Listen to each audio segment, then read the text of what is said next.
for those of you who are not commissioners, please put your name and organization in the chat to introduce yourself so our legislative analyst, Carlos Camacho, can take attendance. Welcome to our second PAC meeting of the month. Thank you for the commissioners that could attend. I know that a bunch of you guys are on vacation doing stuff with your kids, so and understand that you're traveling. So if you could not attend, it is totally fine. We are going to jump right in. I'm going to start with the easy stuff first because we have a couple of easy things, and then we'll dive into the more difficult thing. You all should have received a draft of the copy of the annual report, a draft with the executive summary attached to it. Our plan is to send that to the council this Friday, July 30th, which by our math is at 11 months since we were all appointed in August. So that's not that bad. But I wanted to see if anybody had any corrections that they thought we should make to the executive summary. First off, thank you to all the subcommittees for sending in their summaries. And thank you to Carlos for putting all of that together. Nadia and I worked on the executive summary and got that over. Do you guys have any corrections that you want us to make, any changes you guys want us to make to it before we send it off to the council on Friday? You can speak now, or you can send an email directly to Carlos, myself, Nadia, and Susan if there's changes you want to make. But that email you have to notify us by Wednesday so we can make the changes Thursday and then send it to the council Friday, okay? But does anybody have any changes that they want to request now before we move on to the next item on the list? Yeah, the only thing I would suggest is that, couple of things. One is that the the names of the commission members be in alphabetical order. They seem to, I wasn't sure of what, what the order was, but it wasn't alphabetical. The other thing is that, and I read it quickly, so I'm not completely sure about this, but there is a section that talks about legislation that was referred, but it's not formatted to say legislation referred. I just think that would be a helpful heading, to have. There were a couple of places where the word should be different. And I can't tell you off the top of my head, but I can send you an email about that. And then finally, what I was a little, what I hope we could include it, because I think it helps to paint the picture for people down the road, is that we were working at the same time as the Reimagining Task Force, as and this audit was going on. And so I think that helps to sort of give some context to the things we were doing. And of course you could, just include the link for the Reimagining Task Force or whatever.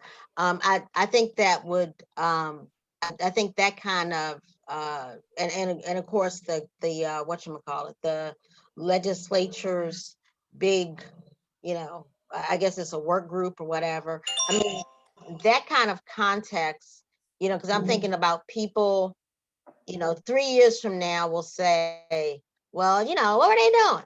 And so, I think that kind of sort of set the scene, if you will, of, we were working in the midst of all of this, and I just think it would be helpful, Okay. I haven't had a chance to read it yet, but I agree with Cherie. And the other thing was that the council was also introducing legislation.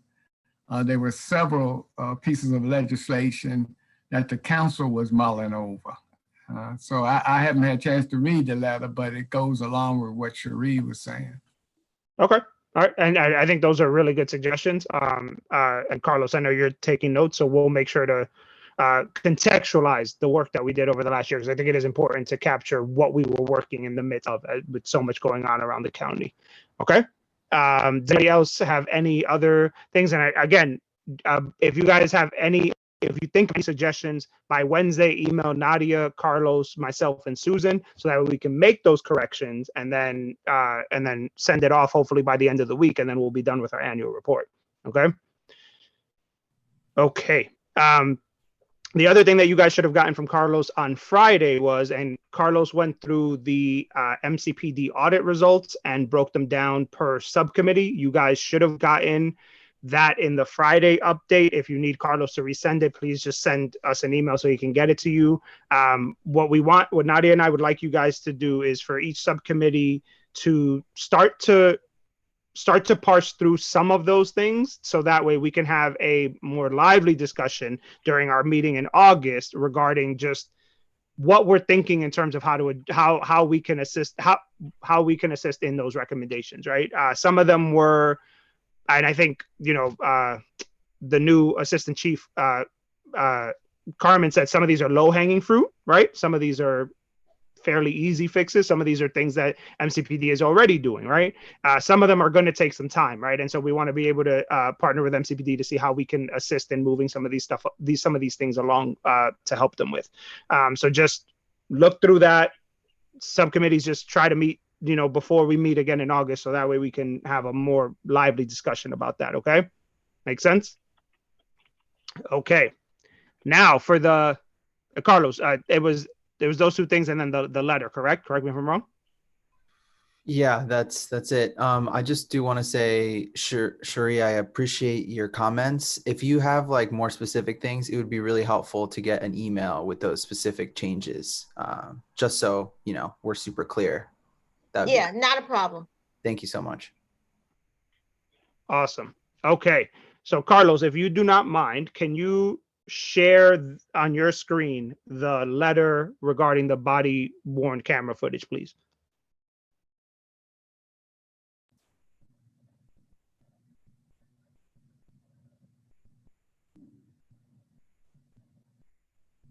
There we go. Okay, thank you so much. Now, Susan, thank you so much for sending the email right before, well, not right before, but a couple hours ago, that Chief Jones is holding a press conference tomorrow at 12:30. Do I have that correct? Yeah. That is correct. Yep. Okay. Do you know if he is going to be releasing the body camera footage at that time? What was in the press release? I can't tell you anything. That's why I'm asking, because it wasn't fully clear. That's why I'm asking. So it's Carmen Castiolo. I'm on the line. I can talk more. Yes. More. To Okay, that. good. Hi, Assistant Chief. Thank you. Sure. So while the press release is embargoed, or the contents of the press conference is embargoed till 12:30 tomorrow, within this group, the purpose of the press conference is to release the video. We will be walking the press through the video, and Chief Jones will explain, and then immediately following the press conference, that video will go up onto YouTube, and there will be a link for it. Okay. So thank you so much for that, Chief. I appreciate Assistant Chief. Sorry. Thank you so much. I appreciate that. Okay. So that's good. Thank you to MCPD for releasing that. Like I said, I read the release, but I wasn't entirely sure. That changes the context of this letter, right? Because we were asking them to release the footage, and now they're going to tomorrow. I wanted to, now Robin, who sent an email requesting some verbiage to be changed. I think that we should change some of the letter to still one. Was the press release sent to the entire pack? Yes. Susan sent it to us at 3:30, if I'm not mistaken, 3:30 p.m.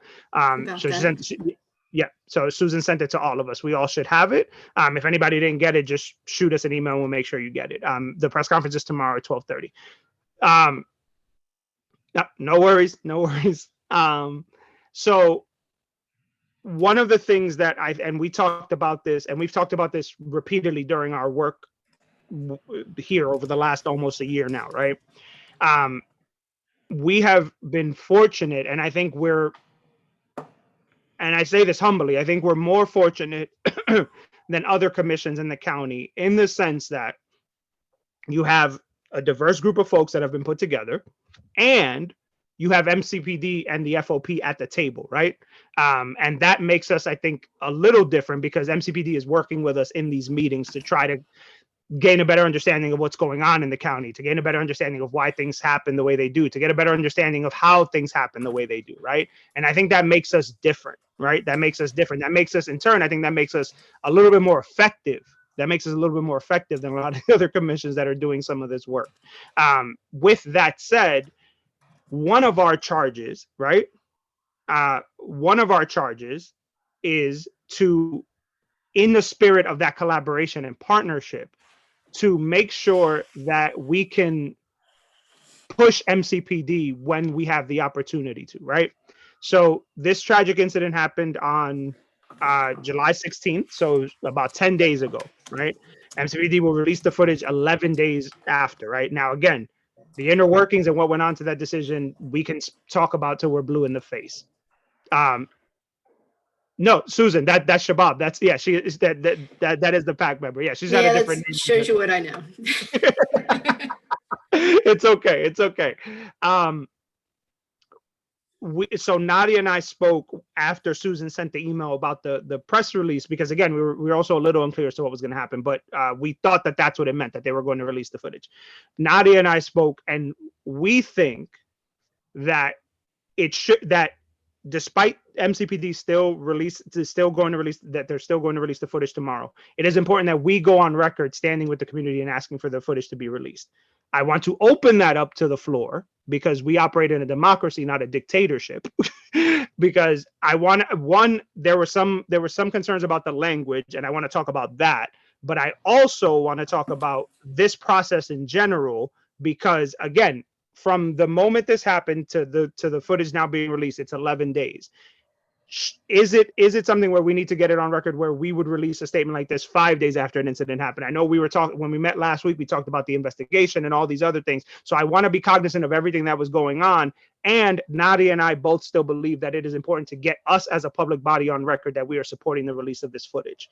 So I will open it up to the floor now, before we get to editing this of any kind. Carlos, if you can stop sharing your screen. I'm sorry for asking you to share it, thinking we were going to edit. I can't see hands right now because of the way my laptop is set up. So, Carlos, if you see hands, can you tell me who has hands, who has their hands up so I can go to them? I saw Nadia, Assistant Chief Facciolo. I saw Robin and Kate. Okay. Mr. Chair, I have to leave the meeting as I had announced earlier. So, Yep, not a problem, Mr. Riggs. okay, Every thank day you. above ground is a good one, right? That's right. And That's right. I'm using them up real quick though. That's it. Not a problem, Mr. Riggs. Thank you so much. Mhm. Nadia, I will go to you first because that's who Carlos said. You had your hand up. I'll go to you first. So I just want to be, very clear. I'm a little bit concerned. I understand that some verbiage may be, I'm concerned about some of the emails that we received. I don't believe the tone was accusatory. It's stating facts, just because this young man is now killed at the hands of a particular people, regardless of the circumstances, right? This young man is now killed.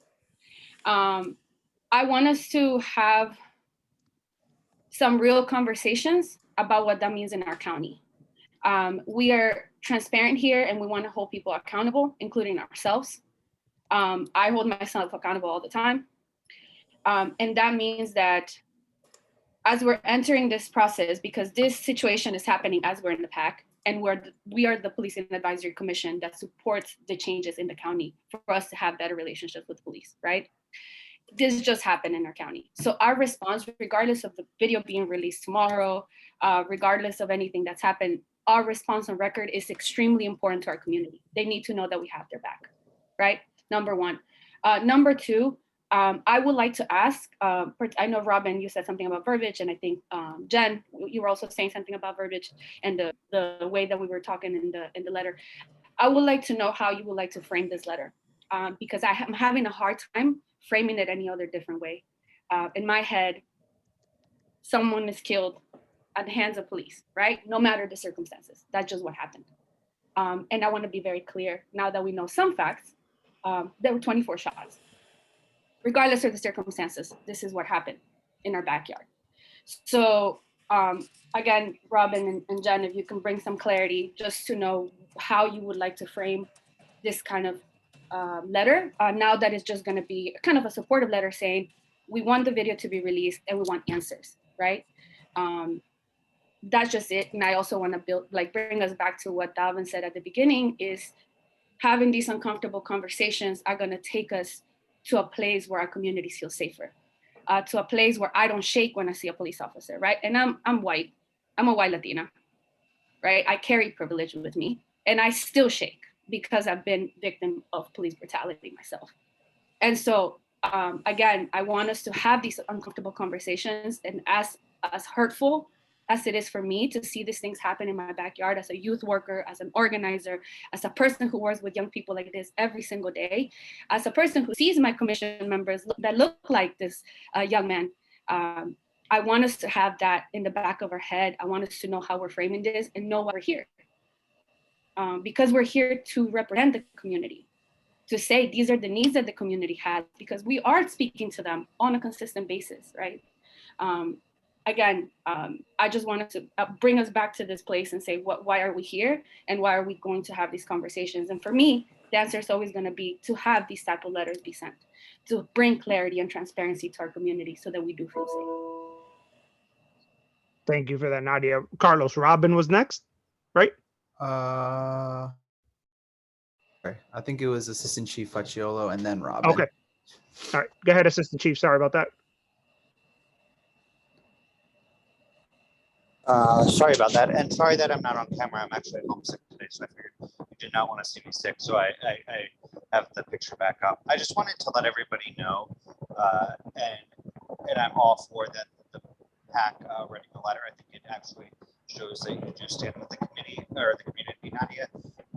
This is actually a pretty rushed job to get this video out to the public within 10 days. It's over a couple hours of footage with multiple views of multiple officers. So we started production the day after the incident, and we're just getting to a final version, I think last night, where we felt comfortable enough for the video to go out in a way that was honest and transparent. So I would just like to inform you of how long it takes, and we also have to get certain approvals from the Howard County State's Attorney's Office and the county executive before we release anything. So realistically, a 5-day timeline, unless it's one officer, one video, would be really hard. I will say in other jurisdictions, they release all the video, major cities within 30 days, in some places 60 days. We'll obviously support and work with whatever you say in the letter and what the commission wants. But just please know that we are trying our hardest, and I just want to inform you of the process so you don't think that we're dragging our feet. Okay, so thank you for that clarification, Assistant Chief. I hope you feel better. But that's actually helpful context, I think, because that does help us understand it, right? Because if you're saying that generally, and again, I know every situation is different, but generally, if it takes 30 days, then us. And this is, again, just part of the process, thinking processes wise, us asking for footage to be released in 5 days doesn't really lend itself to the actual process. So thank you for that. And I hope you feel better. Robin, your hand was up. Yeah, so several points. I think it's appropriate for us to add some material based on what Nadia just said at the beginning of the letter, to point out that this was a tragedy, that this is really a failure. It's not necessarily a failure of the police, but it's a failure of the process, and we could include also the fact that it took more than an hour for the police officer to show up. And when the police officer did show up, they didn't have a crisis counselor on the line. The crisis counselor got on the line after the shooting, just after the shooting. They finally, or the negotiator. I think it was a negotiator. It wasn't even a crisis counselor. It was a negotiator. So, I think what we can say is that this deserves full investigation, not just of the officers, but of the process. You know, what did they do here that led to this appalling outcome? And we can be as strong as we want about that. My email said that I objected to using the term murder because that implies premeditation. And I think we have no evidence at all on that either way. Maybe it was a case in which the police, you know, went bonkers and shot this guy 24 times for no reason whatsoever. We know that there was a gun on the seat. We don't know if he had access to it. So we don't know enough to say that this was murder. We can say it was a killing. It was a killing. I totally understand that. But murder is too strong and too premature. We may come to this later and have strong words to say, but for right now, I think we should be a little more cautious in our language and just say, look, this is a terrible thing that happened. And we urge the police to be as transparent as possible, as quick as possible. I would also say we can add a paragraph in here which talks about the importance of the changes in Annapolis. It turned out that when the Washington Post article was written, the 4 police officers involved had not yet been interviewed a week later, right? So this is part of Libor that is still, Kate maybe can confirm this, but this is still part of Libor for another year until next year. And this is another reason why Libor should have been reformed or removed. So I think we can add that in, and I do think that this is because it's a tragedy, just like the Robert White case, there are lessons to be learned from this, and we need to some degree, not more partly hold the police department's feet to the fire to make sure that they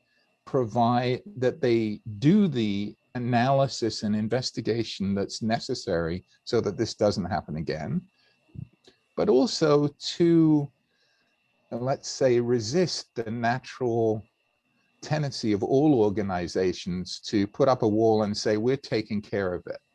It's really important that this investigation be very transparent and that the police department explain exactly what went on. And if they think that everything was right, well, fine, that's their perspective. We may very well have a different one.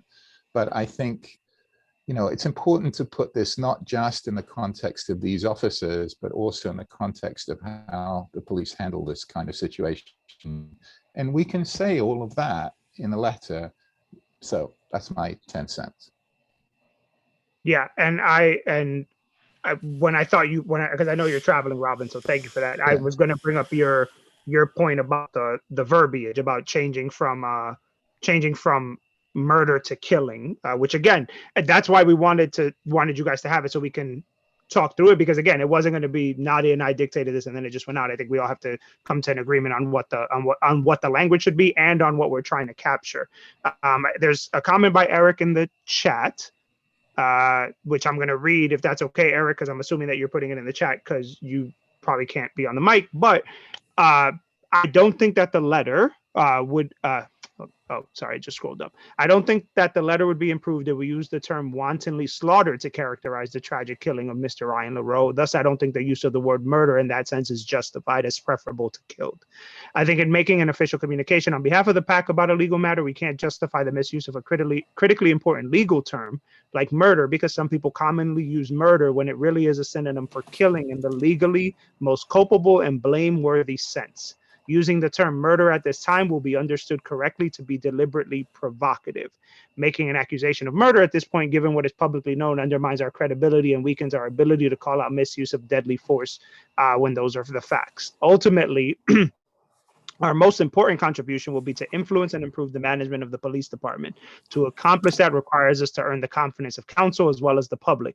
The sophistication of our communication is critical to earning that confidence. We are still so young in our history. We are still trying to win that confidence. I think characterizing this killing as a murder at this stage would needlessly forfeit our credibility. Okay, so I want to address one thing from there before I go to to who's next on the list. I will say that the use of the word murder was not meant to be deliberately provocative. It was meant to capture what it was, right? I understand Eric's point regarding that murder in the legal sense, right? And you know, we're talking about intent and all these things. So I understand that, and I accept that point. But the use of it was not meant to be deliberately provocative. That was not the point. I think that Nadia and I, in crafting this draft, really wanted to make sure we captured both the collaboration that we've seen with us and MCPD so far, because they are members of this pack. Like, they are not just here to spend an hour and a half with us, you know, twice a month. Like, they've actively contributed to this, and that was important to capture. But it was also important to capture the what we knew up until the point when we wrote this draft about the tragedy that led to this killing. Kate, Sergeant Brewer, you're next, and then Jen, I will go to you. Thank you, guys. I think a lot of people covered it, and I don't want to kind of, for lack of a better phrase, just kind of keep going over and over again. But just for purposes of law, because obviously that's something we deal with, and there's several attorneys on this call, so please correct me where I'm wrong. But so the word murder itself refers to the criminal act. Homicide refers to the intentional taking of somebody's life. So if you use the word killing or homicide, that's more accurate in this sense. And I think that's where some of that conversation came from. Now, it is possible, and I understand that the majority of the people the majority of the public doesn't know the distinction between the two. But I think the PAC should be intentional with the language and stuff that they use. The other thing is, I think there's some information in here that was obtained not from perhaps an investigative body. So the 24 bullets into him, I think I believe I know where it came from in the media, but it's not necessarily factual. So I think we have to be careful, unless it came from the chief releasing a statement or the department releasing a statement, using that information, because then since this is public, they can come back and say, well, the PAC got it wrong. Or people are going to be expecting information to be accurate when it comes from this body. So I think we just need to be careful about where that information, because I don't think the media is the best place to say, well, we got it from the media, it should be great, but where was that source from? Just to make sure that our information, again, is what we're releasing is accurate. And as far as the language and verbiage, I don't know that I have a place to say. I just, from the factual standpoint. As far as just to really hit, I know we're limited on time, for the LEOBR. The LEOBR has nothing to do with criminal investigations. Absolutely nothing to do with criminal investigations. Those protections are internal during the internal administrative process. Every single person in this country has a Fifth Amendment right to not talk. They have a right to remain silent if they're the subject of a criminal investigation. The LEOBR protects only internal investigations, so it doesn't have anything or have any play in this. Officers typically give a statement voluntarily. They're not compelled to do that. Any compelled statement in a criminal investigation will not be able to be used as part of that criminal investigation. So the LEOBR is completely separate from what's going on here, whether it stays or we all know it's on an expiration date. So, but I just want to make sure everybody understands that distinction. Any statements made by the police officers, and I know that they made them, were voluntary. Because again, no compelled statement by the Fifth Amendment can be used in a criminal investigation. Thank you, guys. Thank you, Sergeant Brewer. That's helpful, and I think I think those are really good points. Jen, I will go to you now, and then Susan, you're next, and then Susan, you're after Jen. Sorry. Okay. I feel that a lot of what I was concerned about has been said already, but since I was called out, I feel like I need to kind of state my case and what I was thinking. Yes, the word murder really struck me because of the intent. I put that in the message. I do agree that we are trying to be transparent. The community needs all these answers. Absolutely. I felt like the letter was written from a really emotional place, and it was a little accusatory. The demanding to hear from officers, like right within, I don't know if I've ever heard from an officer right within days of something like this happening. I don't even know if that ever happens. Like as what Assistant Chief Carmen was saying, these things take a lot of time to get through, especially when there's multiple officers. It's not just a one-to-one kind of situation. How I tend to write, I wanted to soften it just a little bit. I mean, not just the word murder, but it just felt like when I read it, I felt like it was sort of an attack. Maybe that's just because I'm just sensitive. Maybe that was just that. And there was, if in the last paragraph, if we're gonna say was murdered approximately 10 days ago, and we have now even less answers now than we did that night. it would, that's a grammar thing, it's fewer. Okay, I'm sorry, I'm a writer, that just triggered me. I mean, it was really just use of the language that Robin was talking about. And I was like, oh, thank goodness. Because I read it about as fast as he did, as soon as it came out. And that just really made, it triggered all sorts of emotions in me. And I know that you all have your opinions of me and my relationships with the police, but I don't know. I think that this letter, I think we have to be careful of what our image is. And if this letter would go out, I think it does reflect on the PAC a little bit differently than what we would want it to. That's all I got. Thank you. Thank you for that, Jen. Susan, you're next. Hi, I just had 3 really quick points to make. The first one is dovetailing a little bit on what Robin said about accountability and transparency. I wanted to let everybody know, and Chief Facciolo, jump in anytime. This investigation is now in Howard County State's Attorney's hands. They are running it. The police don't have any say, and they're also constrained from saying certain things. As the chief mentioned, they have to get permission from Howard County State's Attorney, and that's played out in a couple of the last officer-involved shootings that we've had. I also just wanted to let you know that I did run the draft letter past our legal counsel here at the county council, and they do have concerns about some of the language, particularly the word murder, which is not a determination that the PAC can make, and they are concerned that it may be seen as potentially libelous. So they're very much cautioning against using that word. And I just wanted to point out the 24 bullets is not a determined fact yet. Again, the Howard County State's Attorney will determine that fact. So if you want to throw an allegedly in there, that would be great. So thank you. And thank you, Susan, for doing that, because I was going to ask you to do that. So thank you for doing that. Thank you for doing that. I'm gonna go to the Assistant Chief, and then I'm going to go to Ms. Branson. Assistant Chief, you're up. Thanks so much. So I just wanted to echo two things. One, that the sergeant said, and then I'm awaiting an answer, and I just wanted to provide more detail. As Chief Jones discussed in the press release or the press conference last week, and has been made public, is that it took approximately 45 minutes, not an hour, for us to respond to the McDonald's. And that was because at the time of the 911 dispatch, this was considered a low priority call. I would just offer to this body that actually supports in my mind, the favor of de-escalation, because we did not rush to the scene of a call and then this situation unfolded in a matter of 2 seconds. The entire interaction was over an hour long. Second, as the sergeant says, that the Garrity, if you look up Garrity versus New Jersey, it's a Supreme Court decision which cannot compel our officers to give coerced statements in fear of loss of their job, and then those statements cannot be used in a criminal prosecution. However, they are able to give voluntary statements, and those voluntary statements are then used as part of the independent investigation if they do so.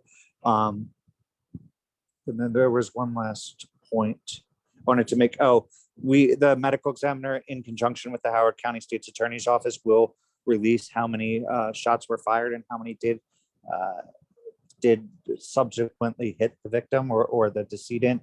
We do not have that information. That information does not come from us. I'm clarifying at the very moment about the question about your hostage negotiator, as well as a crisis intervention team. But the last thing I did want to say, I wanted to clarify the statement that was just made, is under the current practice, our major crimes division or our homicide section of the criminal investigation division conducts an investigation, which is then reviewed by the Howard County State's Attorney's Office. And then they can continue to investigate if they feel that they need more information or our investigation was not complete. However, they are not actually doing the investigation. They review the investigation. There is significant questions around the country by prosecutors about what is considered an independent. And as all of you know, the Maryland law is has changed, and that today actually a former US DOJ civil rights prosecutor was named head of the new officer involved shooting unit at the Maryland AG's office. So they will formally become in charge of investigating shootings moving forward. Awesome. Thank you for that, Assistant Chief. Ms. Branson, you were next. Thank you. So I just kind of want to wrap up what I think is going on. So first of all, I think we're in agreement that we're going to send a letter. I think we're in agreement we're not going to use the word murder. So I would suggest the phrase police involved shooting or police involved killing, okay, because that's factual. As to the other portions of the letter in which there is an attempt to recite the facts, okay, I think we do need to use the word allegedly a bit, like allegedly 24 shots, right? Because we really don't know. But to me, what's especially, from what I've heard on this call, what's most important is that we ask questions about clarification of where this is going, because what I'm hearing now seems to be a little different than what I've heard in the past. I don't know if it's because of a change of policy or because I just misunderstood or whatever, but I think it will be incredibly, because our work, right, is very different than the work of an advocacy group, right? Our work is to really understand what the policies and the processes are. And what I'm hearing is that the policies and the processes are in flux. That leads me to believe that that we may not know what we think we know, about the policies and the processes. And so I know that I'm sorry, I've been doing a lot of stuff today, so I can't remember the exact language, the exact questions raised in the letter. But I would suggest that we use the letter as an opportunity to state our deep concern about this police involved shooting. That we use this as an opportunity to ask more questions about the policies and the process, that we ask about. Several people have asked me about this whole crisis negotiator, crisis intervention. Who are these people? I don't know. And so we need to ask, who exactly was called? What was the expectation? What happened that changed that made this turn on a dime from a crisis, we're going to talk to you, to now we're going to, now there's a necessity to shoot.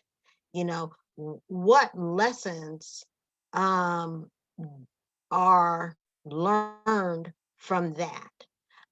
If this investigation has in fact gone from the Montgomery County now to the Howard County folks, what does that mean? Does that mean that Montgomery County has reached a conclusion, that it hasn't reached a conclusion? What exactly does that mean? And I guess finally, I think we really need to be very clear, like crystal clear, that the shootings of people have to stop. They really have to stop. That is, to me, the most important thing that this commission can say. That we're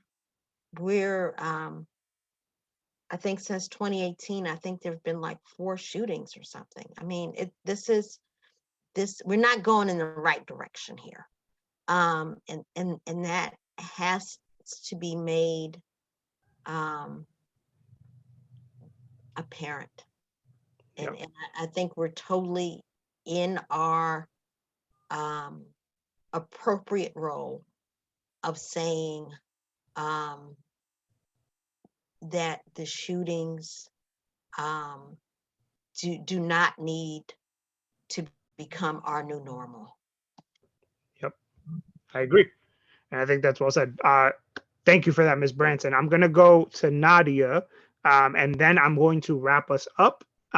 You guys gave us a bunch of corrections to make to the statement. So as a last step, after Nadia speaks and after I speak, we're going to take a quick vote to agree to, no, we've already taken a vote to send the statement, so never mind. What's going to happen after that is Carlos is populating all the corrections that you guys have made. I'm going to work on the letter that we already have. It will be another draft will be sent to you guys by tomorrow, with the hope that you can review it, in a certain time frame so we can get it out. Because I think that even though this happened and even though the footage is being released tomorrow, there are still issues with the process. And to Ms. Branson's point, these things cannot keep happening, right? And I think we all agree on that. A 21-year-old child should have the ability to make it home safely. And I think that's our role in the role that we have to make sure that can actually happen. Nadia, I'll go to you before I wrap us up. Shabab, I don't know if you wanted, I saw your hand up. I don't know if you wanted to add something before I go. Sorry, Shabab, I can't see the hand, so I didn't see you. Sorry. Just very quickly, I think folks have made really good points about policy asks we can make around this. I think Robin's point about Leobor, I think Cherie's point about how the investigation happens between the Montgomery County and Howard County departments, those are two really great points to highlight in the letter. The thing I'd like to add to that is what the crisis response format looks like. We had a fast food minimum wage worker make a 911 call. And while Assistant Chief Facciolo really points out really well that the police deprioritized this because this wasn't a safety threat, it doesn't match up with the tier 1, tier 2, tier 3 model that Jen described to us last meeting, right? So how can we make sure that when a minimum wage fast food worker calls 911 and the police or whoever is handling 911 decides it's a low priority, that the people responding to that is not the police an hour from now, but it is someone trained to respond to nonviolent threats immediately, right? That's a policy change we can make as a result of this. So I think the more we can connect the dots in terms of what went wrong here and link it back to policy changes we've been asking for the last year, I think we can be very productive with that. Thank you so much, Nadia. No problem. Thank you for that, Shabab. Go ahead, Nadia. Just a couple of points. I think Ms. Branson, I think is the LED Act that made that policy change, which is the Law Enforcement Transparency Act or something like that, that basically any criminal investigation, correct me if I'm wrong, Carlos and Susan, then goes to Howard County. However, I do know that we're still it's in collaboration, right? It's the state's attorney that decided the charges. So I think you're right. We need more clarity as to, okay, so what is the involvement of the community in Montgomery County when something like this happens in our county? And we want answers, and it's in Howard County, right? That's the first thing. Second thing, to answer to Jen, it is an emotional matter. It is an emotional letter. It has to be emotional because it's a killing of a member of our community. So no matter us we're impartial, right? And we're trying to be, we're trying to create a safe space of transparency, but we're also human beings and we're also community members. This was also our neighbor. So coming from a place of emotion makes us human. It makes the Police Advisory Commission, not just the PAC, but Shabab, Ms. Branson, Dobbin, and the people, that represent a big chunk of our communities, right? The second thing, I think asking for immediate answers is just logical. We all want transparency. I understand there's a process. I understand. I was just in jury duty today for 10 hours. Don't understand why. I got dismissed like 6 hours ago, but I was still there for some reason. So there's an institutional change that needs to happen because there are barriers that are standing in the way of transparency, that are barriers that are standing in the way. And I think that's why we're here, to be able to say, oh my gosh, we're noticing these barriers. Why is it that a police video is not put out there almost immediately? What are the barriers that are in the way? Who has to review it before we see it, if it's supposed to be transparent, right? The third thing, I think our image is important, but our image is more important when it comes to holding people accountable. Because again, we're here to hold in our county accountable, right? How do we let these tragedies happen? And how as a community can we work together? Just as Shabab said, where are the crisis response, right? Why wasn't this a deeper conversation on the phone when it was called? And I think the last thing I would say, I 100% agree with Ms. Branson. We have to go with facts, but also we have to be appalled because it's appalling. It's happening in our county. We try to say that our county is this, place and blah, blah, blah, but it's happening here. So we need to say we are the pack. We're appalled that this is happening. We're trying to work to make things better, but it is concerning, painful, and wrong that it continues to happen after Mr. White, after all the names that we've gone through, right? And I think just to sum it up, we have to highlight this institutional issue of the barriers, of the response, and of what happens afterwards. That's it. Thank you for that, Nadia. So I'm going to go to Susan, who had her hand up, and then Assistant Chief, and then I will wrap us up. Oh, I'm sorry. My hand was up from something a long time ago. I apologize.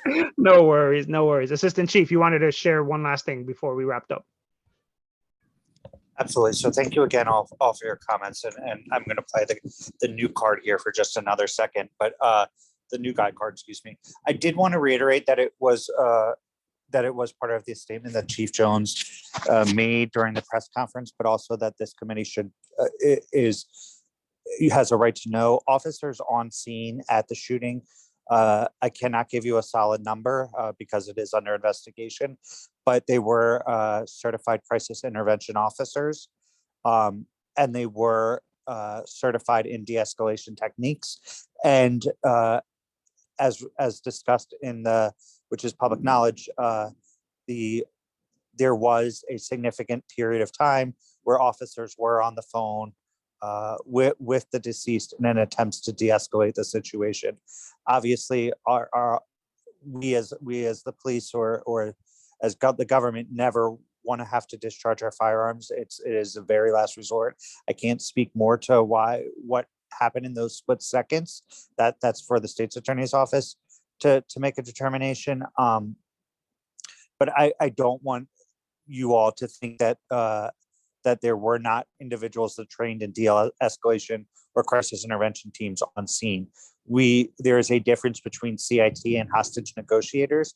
When someone has barricaded themselves, both teams are dispatched, and a negotiator attempts to negotiate a release.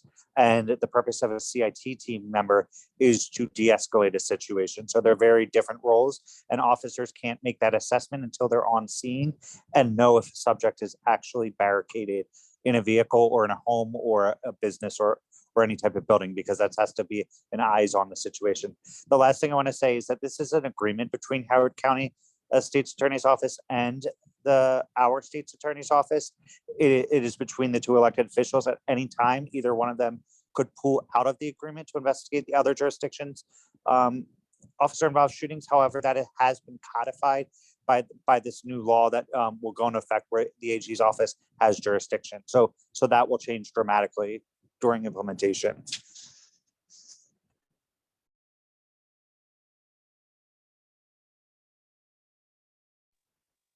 Dalvin, you're on mute. We can't hear anything you're saying, but I would thank like you. to point out that the question that also that we haven't really answered is, who is this letter going to? Is it going to the county council or is it going to Chief Jones? Yeah, so I think it should go to both. I open that up to the PAC with I think we should vote on that. But understand, like, all the suggestions that you guys made, Nadia and I are going to work on this tomorrow. Well, between today and tomorrow, so that way you guys can have a draft back tomorrow to look at it before we send it. I agree with Susan. Susan said that we should at least copy the county council and the executive, and I think it should go to Chief Jones. So Chief Jones, the council, and the county executive. I think that makes the most sense. I'm going to leave you guys with this, right? I think that there are many reasons why these things keep happening. Okay. Thank you for that point, Eric. I think what seems to change the tier, consistently is if it is a person of color. That seems to change the response drastically, right? There, and I say this with a heavy heart. There was a young man a couple of months ago, or about 2 months ago, in Carroll County, who was killed by law enforcement. A young white kid, 15 years old, right? No young person should not make it home safely. That needs to be our task here. Is, and you know, to echo what Ms. Branson said, is how do we make sure that everybody makes it home safely? That a call in a drive-through for a young person who may be having a bad day or whatever is going on in that moment, that they are able to make it home to their family safely. And we have to acknowledge the very real reality, right?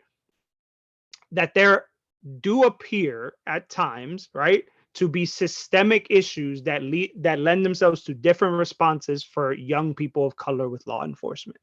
And Ryan, you know, who's a 21-year-old young man who his family now has started a GoFundMe to try to raise funds to give him the burial he deserves, did not get to make it home that Friday night.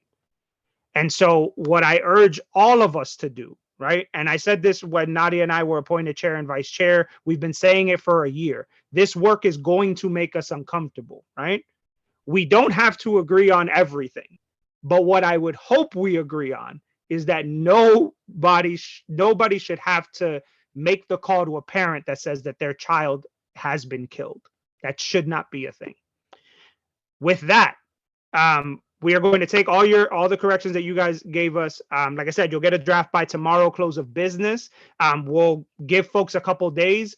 The hope is that by Friday, we can also we can send the annual report. We'll make the corrections to the executive summary and all that. We'll send the annual report and this letter, because this letter, even in this conversation, what I think we've realized is that this letter is not specifically just related to this incident. There are issues with the process in place. There are issues with things that have been happening that we need to address in this letter, because it is our first time wading into a situation like this. And we want to be, you know, as thorough and as, you know, as appropriate as we can be. Okay.